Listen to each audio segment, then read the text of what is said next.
Ini kerja paling gila bila kita orang buat setakat ni. Drive dari KL ke Penang semata-mata nak merealisasikan planning. Lepas tu balik KL. Selama 7 jam dalam Penang, 3 cubaan momen untuk direkam dan hanya 2 saja yang berjaya. Malam tu kita orang bertolak dari KL dalam pukul 9.30 malam dan sampai di Penang jam 2.30 pagi. Planning pertama kita orang nak rakam Milky Way. Bila sampai je dekat sini, rupanya tempat ni terang dengan lampu jalan. Tapi kita teruskan juga untuk merakam. Kamera dah siap, segalanya dah ready, tapi awan tebal menyelubungi langit pagi tu. Kami tetapkan waktu tamat pada jam 4.15 pagi untuk memberi ruang bersahur dan bergerak ke tempat planning kedua. Planning pertama, Kumpau. Jom kita sahur dulu. Sabar ya.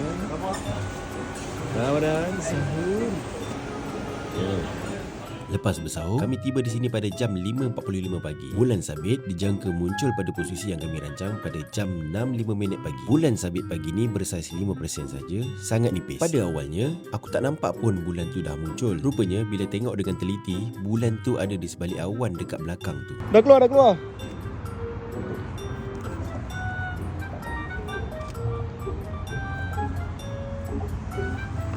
Boleh dikatakan planning kedua dalam misi kali ini berjaya.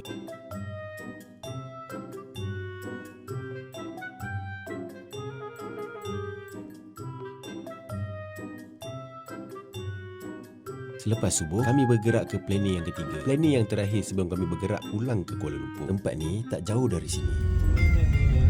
Oh, depan dah sampai dah sini ya. Ni. Kami tiba di sini pada jam 6.55 pagi. Bila sampai dekat sini, tempat ni dah dipenuhi dengan semak samun di tepi jalan dan hampir menutupi pemandangan dekat sini. Di sini saja posisi yang kami dapat melihat jambatan kedua Pulau Pinang dengan jelas dan dah tentu posisi matahari tidak simetri dengan binaan jambatan.